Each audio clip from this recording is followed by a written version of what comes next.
Annapolis, Maryland, May 1945. Dr. Robert Goddard stood motionless in the Naval Laboratory warehouse, staring at the object before him. The ailing physicist, his voice already reduced to a hoarse whisper by the throat cancer that would claim him within months, ran his trembling fingers along the cold aluminum skin of the German V-2 rocket. For 2 decades, Goddard had been dismissed as a dreamer, the moon man, the newspapers mocked. He had built liquid-fueled rockets in barns, tested small engines on Massachusetts fields, and written papers predicting spaceflight that few in Washington even read. Yet now, under the dim yellow lights of this military depot, he faced something that turned his predictions into reality, but not by American hands. The V-2 towered nearly 46 feet high, its surfaces pitted and burned from re-entry, but its structure, flawless. Streamlined fins, turbo pumps polished like surgical instruments, guidance gyros nested in shock mounts. It was as if the Germans had leapt 20 years ahead overnight. Goddard leaned close, examining a fuel line coupling, one he himself had designed years earlier, though never produced. His throat tightened. They hadn't stolen his work. They had perfected it. Around him, Navy engineers whispered, flipping through German blueprints. "We don't have anything close to this," one muttered. "Not even on paper." Goddard didn't reply. He simply closed his eyes, one hand still resting on the steel hull. The scientist who had once dreamed of reaching the moon was now touching the machine that had almost delivered death from the edge of space. And deep within that warehouse, under the sound of dripping pipes and murmured disbelief, the United States quietly realized the race for the future had already begun, and they were starting from behind. The story of how that V-2 rocket reached Annapolis began 6 months earlier in the ruins of northern Germany. In the final days of the war, Allied intelligence teams had one order that rivaled even the hunt for Hitler's bunker: find the rockets. At first, they thought they were chasing a myth. Reports of German vengeance weapons had circulated since 1944.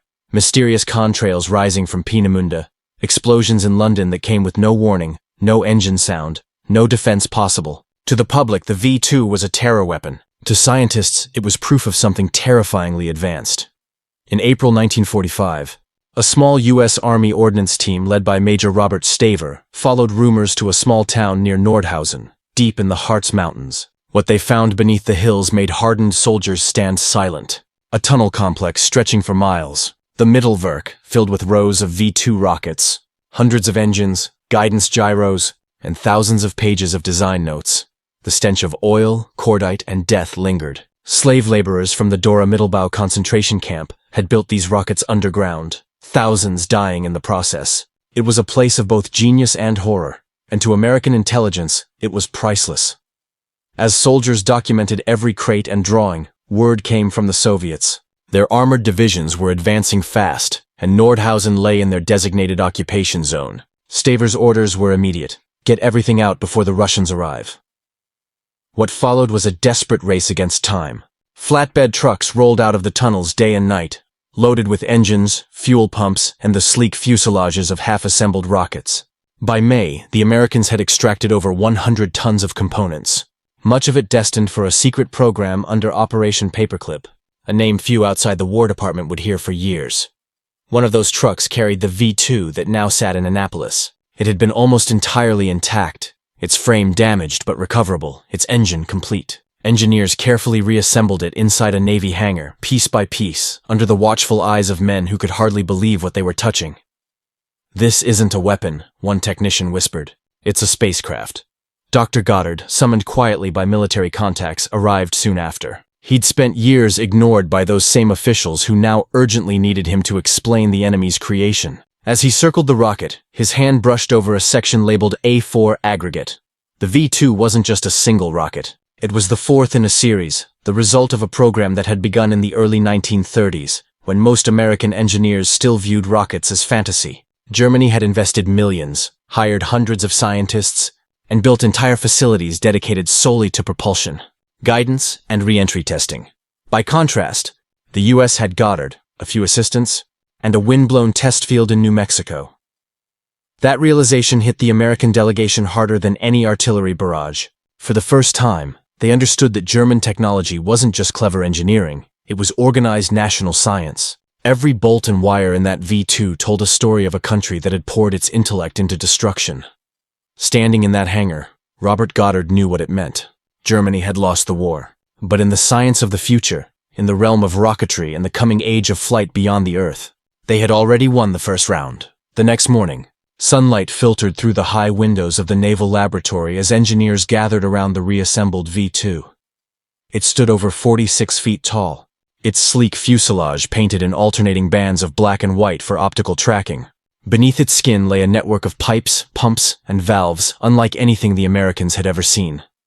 Dr. Robert Goddard, his frail frame draped in a loose lab coat, motioned for silence. "Start with the engine," he said softly. The team removed a lower panel, revealing a tangle of gleaming metal. Lieutenant Commander Frank Malick, a propulsion engineer who had spent the war designing aircraft engines, stared in disbelief. "It's a work of art," he murmured, "and it runs on liquid oxygen and ethanol." That single sentence changed everything. No American rocket had ever sustained that level of precision fuel delivery. The Germans had not only made it work, they had made it reliable. As the team examined the thrust chamber, Goddard pointed to the intricate web of pipes that fed the fuel mixture. "They're cooling the engine with its own fuel flow," he explained. "Regenerative cooling. I proposed that back in 21. The room fell silent. What he said was true.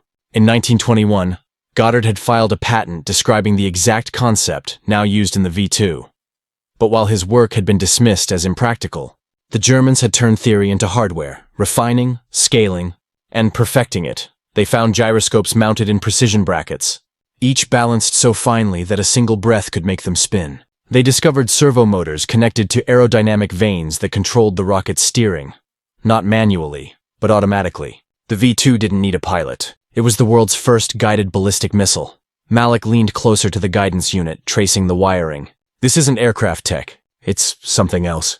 Almost like it came from another century." The V-2's control system was electromechanical. No digital computers, just relays and rotating gyros.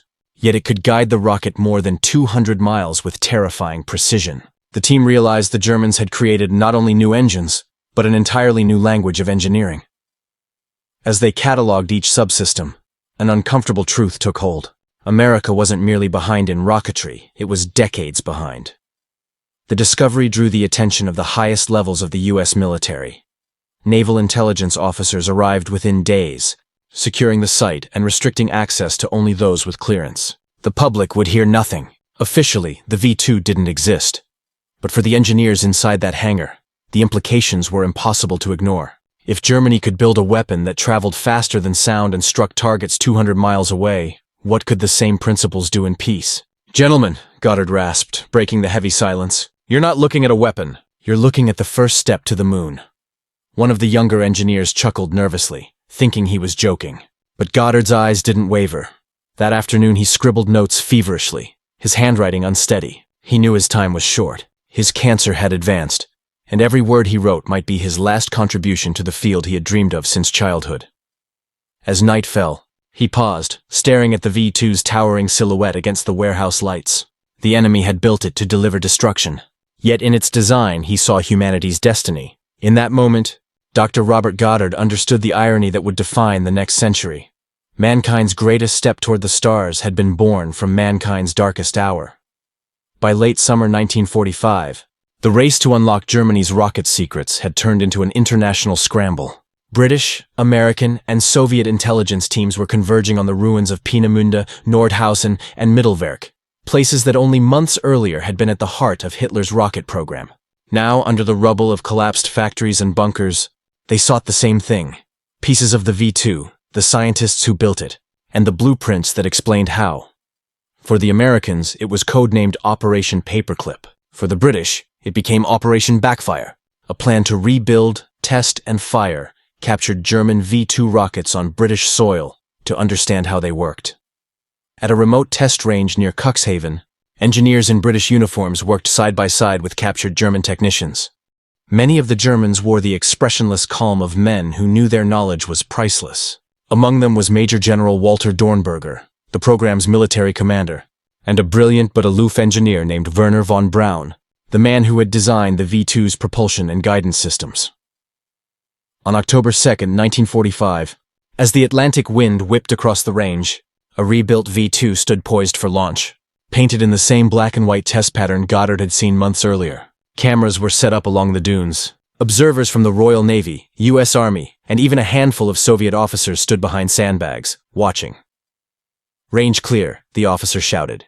"Ignition in 5, a deep rumble rolled through the earth. Then, thunder. The V-2's engine came alive, spitting orange fire and clouds of steam. Slowly, impossibly, the rocket lifted off the pad, its roar growing into a scream as it pierced through the clouds. The observers stood transfixed. They were witnessing the future. At 3,500 miles per hour, the V-2 arced into the sky before vanishing into the upper atmosphere. Minutes later, it plunged into the North Sea, exactly where calculations had predicted. For the first time, Allied engineers confirmed that the German claims were real. The weapon had been capable of traveling at supersonic speed, striking targets 200 miles away without warning, and with no defense possible. After the test, Von Braun calmly adjusted his glasses and turned to his British escort. "Now," he said in perfect English, "perhaps you understand what we were building." The truth was undeniable. Germany had mastered rocketry while the rest of the world was still building airplanes. In Washington, word of Operation Backfire's success caused a quiet panic. Senior officials realized that the Soviets were conducting their own rocket recovery missions in eastern Germany, and that the future of warfare, and space itself, might soon depend on who controlled these captured scientists. Back in Maryland, Robert Goddard received the news in his hospital bed. He was too weak to speak, but his eyes lit up when he heard that the Allies had successfully launched a captured V-2. A lifetime of ideas, once ignored and ridiculed, had been vindicated by his enemy's achievements. He whispered to his assistant, "They finally did it." He didn't live to see what came next. Within months, American military intelligence began transporting dozens of German engineers to the United States under the secretive paperclip directive. Among them was von Braun himself, whose new office would be at White Sands, New Mexico, the very place where Goddard had once launched his own experimental rockets into the desert sky. The race for the future had begun, not between nations at war, but between ideologies seeking to command the heavens. The age of the missile had dawned, and behind every launch, echoing quietly in the background, was the ghost of a dying man from Worcester, Massachusetts, the father of modern rocketry, who had dreamed it all before anyone believed. December 1945. In the freezing dawn at Bremerhaven, a convoy of U.S. Army trucks rolled quietly toward the docks.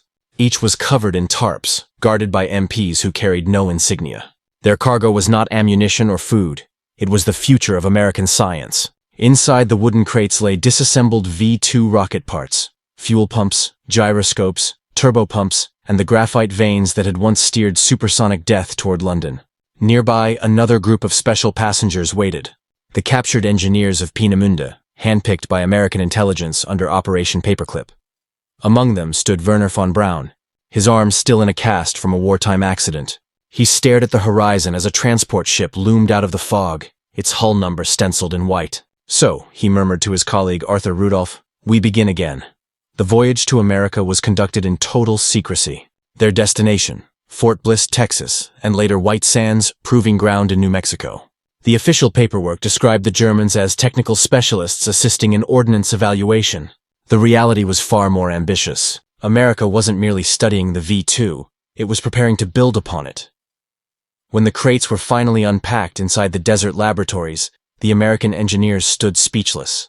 The level of precision inside the V-2's components was like nothing they had ever seen. Each part had been machined to microscopic tolerances.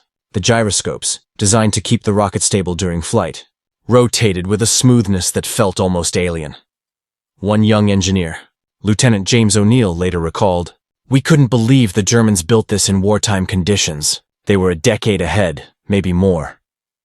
Under the guidance of the German team, the U.S. Army began reassembling the rockets piece by piece. The first successful test came in April 1946. The missiles soared high above the desert floor, reaching the edge of space, 70 miles up, before disintegrating in the thin air. For a brief moment, humanity had left the Earth's grasp. But beneath the triumph lay an uncomfortable truth. The V-2s that now blazed across the New Mexico skies had once been built in the hell of the Mittelwerk tunnels, assembled by slave laborers from concentration camps. Thousands had died building them, men and women starved, beaten, and worked to death underground. Their fingerprints still clung to the steel. When American officers confronted von Braun about it, he remained coldly pragmatic. Our goal was to build the rocket, he said flatly. War is never clean. Yet to Washington, his moral compromises mattered less than his genius. The U.S. military saw in him not a war criminal, but an asset, one who could ensure that America, not the Soviets, led the next technological frontier. Meanwhile, across the Iron Curtain, Soviet troops had captured their own share of V-2 parts and engineers. Under the guidance of their own prodigy, Sergei Korolev, the USSR began constructing rockets at breakneck speed. Both nations now possessed the same weapon, the same blueprints, and the same dream, to reach higher, faster, farther. As the sun set over the White Sands Range, von Braun and his American counterparts stood in silence, watching a rebuilt V-2 streak upward into the violet sky. The rocket's flame cast long shadows across the desert, burning briefly before fading into darkness. This, von Braun whispered, is only the beginning. In that moment, the Cold War's true battlefield revealed itself. Not Europe, not Asia, but the empty, endless sky above.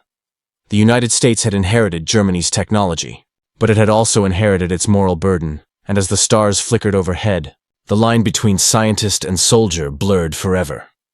By early 1947, the New Mexico desert had become a proving ground for something far greater than post-war experimentation. Beneath the glaring sun, among the rattlesnakes and windswept dunes, German engineers worked side by side with young American officers, men who had grown up reading comic books about moon rockets, now standing in front of the real thing.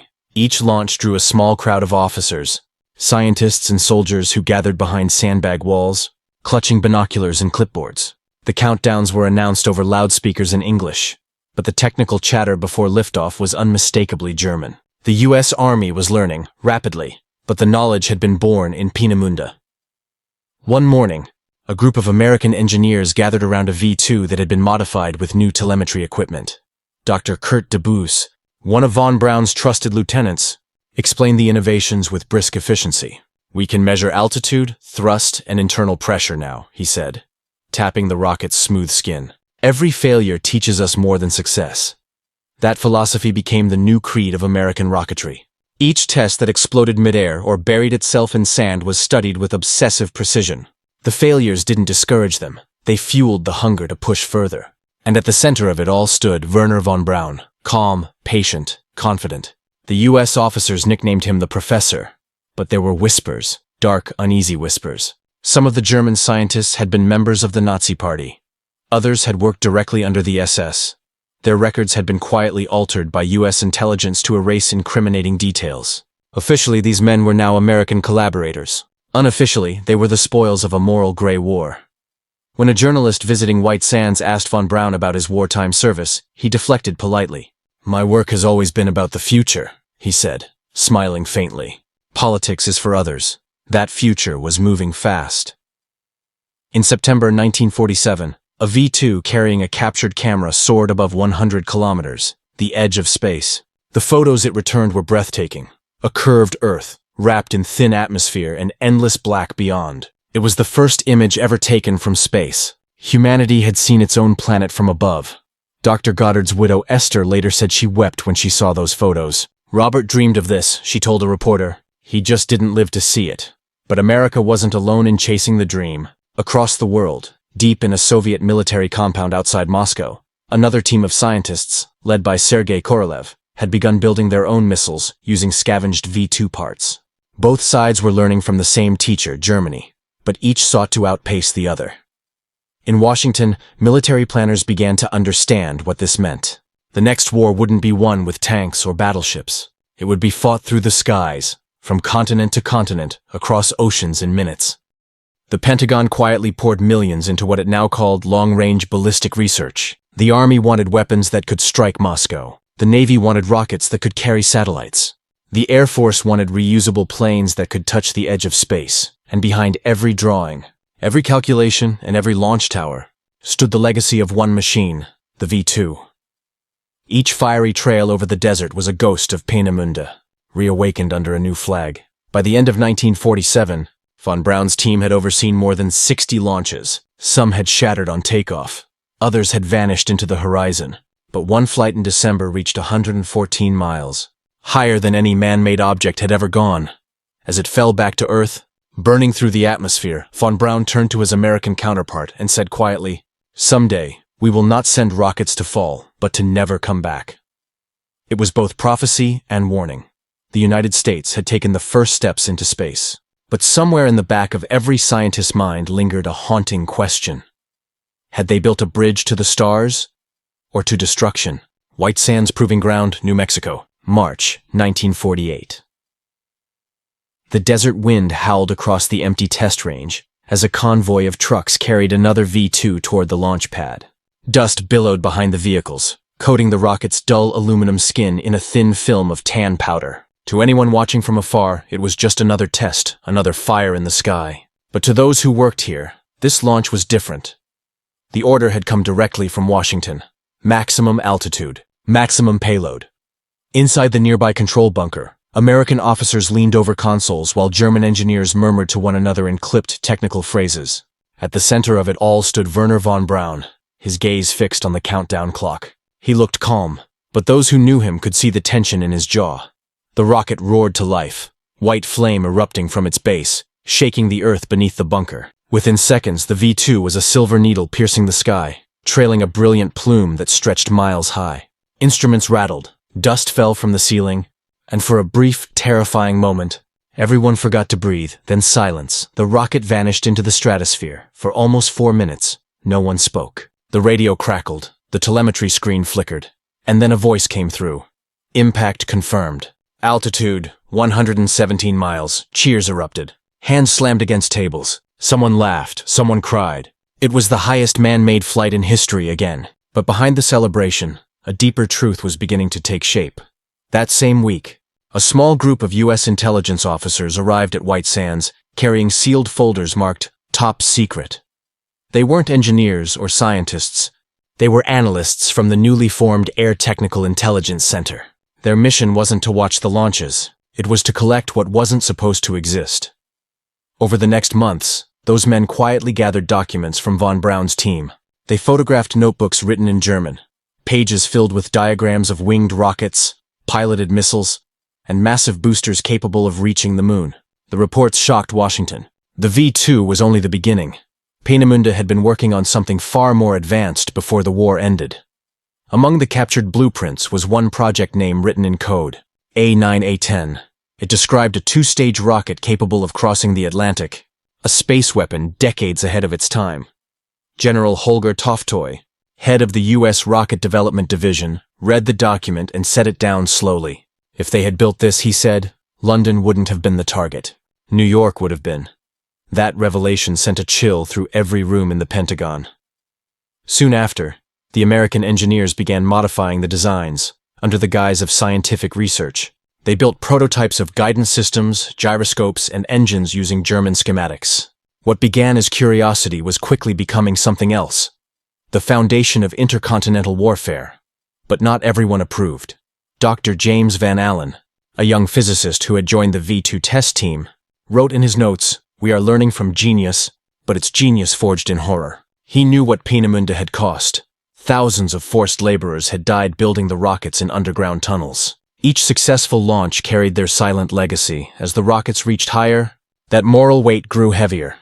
Meanwhile, in the Soviet Union, the same technology was being reverse-engineered at a feverish pace. Sergei Korolev's team had already begun constructing a copy of the V-2, the R-1, and were now designing something new, the R-7, a rocket capable of carrying a nuclear warhead. The race had officially begun.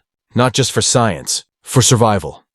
By late 1948, von Braun and his men were transferred again, this time to a new base in Huntsville, Alabama. The sign outside read Redstone Arsenal. To the locals, it looked like any other military complex. To history, it was the birthplace of America's future in space, and the shadow of Germany's past. As von Braun walked through the new facility, he paused at a blueprint pinned to the wall, a rocket longer than anything he had ever built, painted with the words U.S. Army down the side.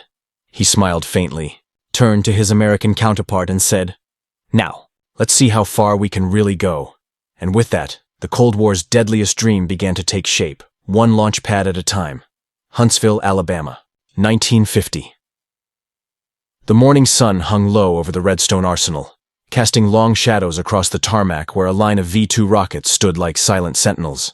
Painted now in crisp U.S. Army markings, They no longer bore the black and white checker patterns of Peenemünde. But to those who had built them, the German engineers now wearing American uniforms, the ghosts of the past were everywhere. Werner von Braun walked slowly down the assembly line, clipboard in hand, flanked by 2 American officers. The sound of hammers, wrenches, and hydraulic presses filled the hangar. This wasn't just a rocket lab anymore. It was the beating heart of America's secret project to surpass the very technology Germany had created.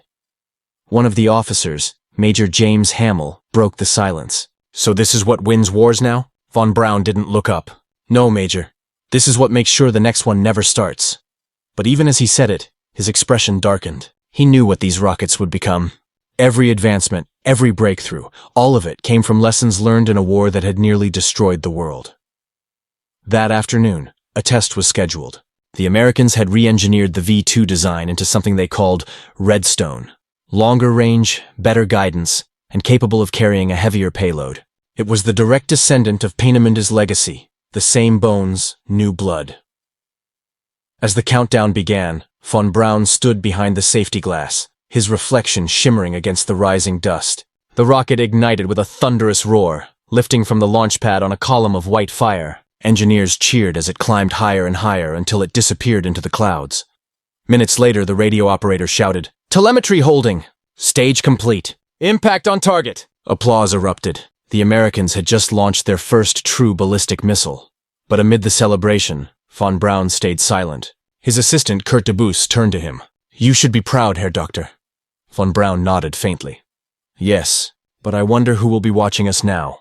He was right to wonder. Thousands of miles away, Soviet intelligence already had eyes on Huntsville. The same way the Americans had seized German scientists in 1945, the Soviets had taken their own, a team led by Sergei Korolev, and they were catching up faster than anyone in Washington wanted to admit. In Moscow, Korolev studied American newspaper clippings and blurry reconnaissance photos. The reports of a successful Redstone launch confirmed his worst fear. The Americans were mastering long-range rocketry. He slammed a fist onto the table. "Then we must build one that can go further." The next morning, he gathered his engineers. "We will build the R-7. It must reach beyond what the Germans imagined. It must reach space." And just like that, the secret race, one born from the ashes of World War II, began in earnest. Back in Huntsville, the American scientists received a sealed memo from Washington. It wasn't about the Redstone. It was about something new, a satellite initiative. The document was marked Project Orbiter. Von Braun read it carefully. "They want us to put something into orbit." Kurt de Boos leaned over his shoulder. "A weapon?" Von Braun smiled faintly. "No, Kurt. A message." He looked up through the window, into the afternoon sky that stretched over the Alabama horizon.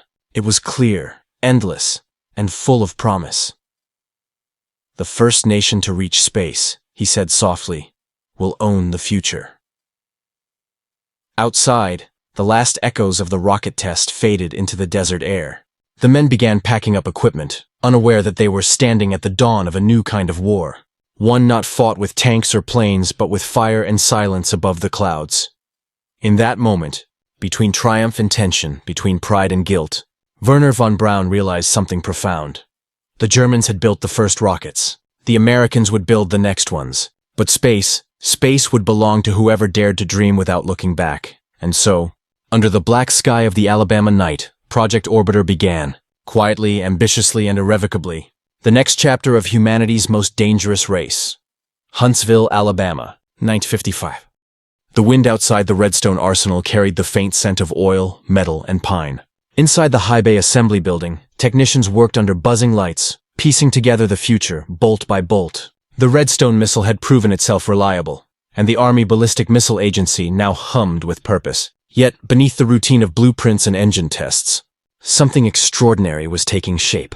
Dr. Werner von Braun stood before a chalkboard cluttered with equations, sketches, and orbit trajectories.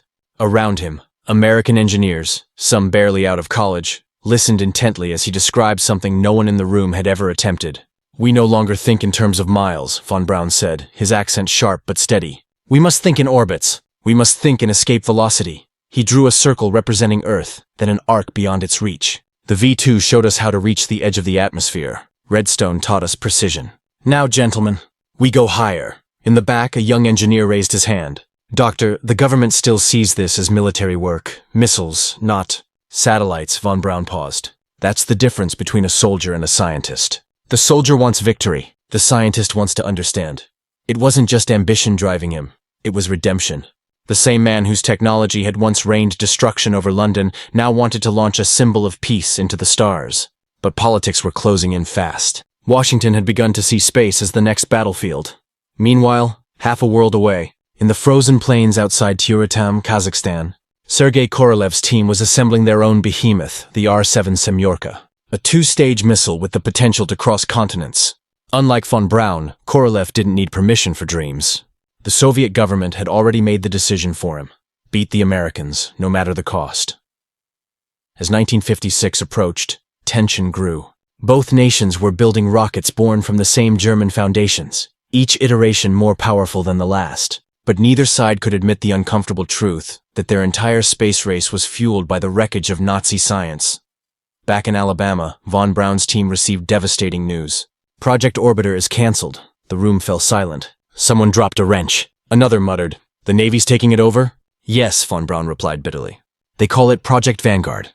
They believe they can launch a satellite with a research rocket." He knew better. The Vanguard's design lacked the thrust, the heritage, the sheer raw power of what they'd built from the V-2 lineage. But orders were orders. His dream would have to wait. Still, von Braun refused to stop working. "Then we'll prepare anyway," he told his team quietly. "If they fail, we'll be ready." They began constructing a modified Redstone missile, secretly optimized for orbital insertion. The project had no name, no funding, and no official approval. But in the quiet corners of the arsenal, they called it Explorer. In Moscow, Korolev worked in total secrecy as well. His team barely slept, welding by hand in sub-zero temperatures. "If the Americans beat us," he told them, "we will never hear the end of it. They will claim the heavens themselves." On a cold October night in 1957, a small sphere the size of a beach ball rose into the sky above the Kazakh steppe. It emitted a simple rhythmic beep, beep, beep, that echoed across radio receivers worldwide. The Soviets had launched Sputnik 1, the first artificial satellite in history. In Alabama, the engineers crowded around a radio, listening to the faint signal. No one spoke. Von Braun finally broke the silence. "They did it first," he said softly, "but they used our engines." He turned toward the window, his reflection faint against the night outside. "Then we'll go further." Within weeks, Washington reversed its decision. Project Vanguard was sidelined after repeated failures. Von Braun's team was authorized to proceed with their long-prepared Redstone launch. "Explorer 1, he said, tracing the name into the dust of his desk. "The race is on." The factory lights burned late into the night, casting long shadows over crates labeled U.S. Army Ballistic Missile Agency. Outside, the wind carried the distant hum of machinery, the sound of men building machines that would one day touch the stars. From the ruins of Peenemünde to the deserts of New Mexico, from the plains of Kazakhstan to the fields of Alabama, humanity had entered a new era, one where the fate of nations depended not on the strength of armies, but on how far they could reach into the blackness of space. The next chapter wouldn't be written on Earth at all. Cape Canaveral, Florida. January 31st, 1958. The Florida night was still. Out on Launch Complex 26, the Jupiter C rocket stood poised, sleek, white, and humming with restrained power. The men who built it stood a few hundred yards away, hearts pounding, faces lit by floodlights. Among them, Werner von Braun stared silently at the countdown clock. 10, 9, 8. This was it. Explorer 1, America's first satellite. Born from the ashes of war and years of frustration. The same technology once used to destroy was now aimed at the heavens. The engines ignited with a blinding roar. The ground trembled as the rocket climbed, cutting through the humid air and disappearing into the dark. The voices in the control room grew louder, trembling with disbelief. "Telemetry stable. Stage separation confirmed. Explorer 1 is in orbit." Cheers erupted. Men embraced, some cried, others simply stood in stunned silence. Von Braun closed his eyes and exhaled. Finally he whispered, "We're no longer beneath the sky. We're part of it." Thousands of miles away in Moscow, Sergei Korolev watched the news in grim admiration. His face betrayed no emotion, only quiet respect. The competition would continue, but in that moment, both men had done what humanity had dreamed for centuries.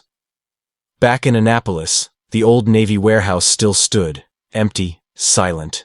The captured V-2 rocket that had once shocked American scientists was now a museum relic, Its metal skin dulled with time. Yet, to those who looked closely, it held something eternal, the spark that lit the path from war to wonder. The story of the V-2 had ended where it began, not with destruction, but with a single steady heartbeat echoing through the stars. Beep, beep, beep.